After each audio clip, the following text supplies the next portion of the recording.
रायपुर में 14 नवंबर की सुबह एक लड़का मार्केट में जा रहा था कहीं। रास्ते में उसे कुछ बदमाश मिलते हैं, उसको रोकते हैं और रोकने के बाद उसके साथ हाथापाई होती है, मारपीट करते हैं उसके साथ और फिर चाकू से कई वार करते हुए उसकी जान ले लेते हैं। वो जो तीनों बदमाश थे उन्होंने उसके गले पर तब तक हमला किया था जब तक उसकी मौत नहीं हो गई थी।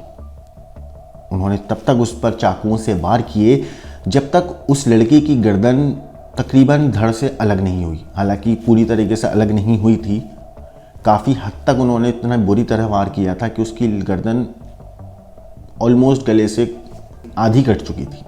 इतनी बेरहमी से उस लड़के को मारा था। उस लड़के का नाम था मोहन साहू, उम्र थी 32 साल। रायपुर के नया तालाब के पास ही वो अपने परिवार के साथ रहता था। मगर जब उसके कत्ल की खबर मिली तो पुलिस की टीम एक्टिव हुई और इस मामले में शामिल 3 हत्यारों को फौरन गिरफ्तार कर लिया गया।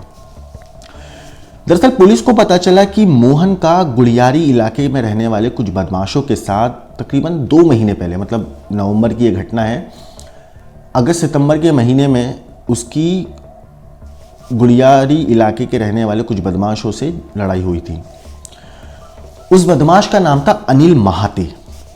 पुलिस को जब ये खबर मिली तो वो फौरन एक्टिव मूड में आए और उन्होंने अनिल को पकड़ लिया। पूछताछ में अनिल ने बताया कि मोहन ने उसे दोस्तों के सामने बेइज्जत किया था। उसने बताया कि उसकी इन दोनों के बीच में कुछ सी बात को लेकर लड़ाई हुई थी। लड़ाई होने के बाद उसने इतना बेइज्जत कर दिया था कि उसने उसी दिन कसम खा ली थी कि मैं इसको जान से मार दूंगा और उसी दिन इसने इसको मारने की प्लानिंग कर ली थी।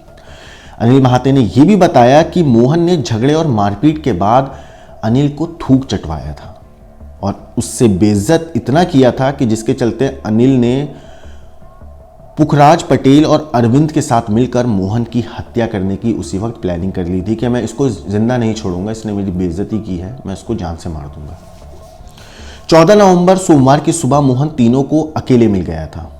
जो मृतक है मोहन साहू 32 साल का, 14 नवंबर को वो सुबह में इन तीनों को बदमाशों को अकेले मिल जाता है। इन्होंने उसको घेर लिया और खूब पीटा और गले पर चाकू से कई वार किए, इतना कि सड़क पर उसका पूरा खून फैला हुआ था।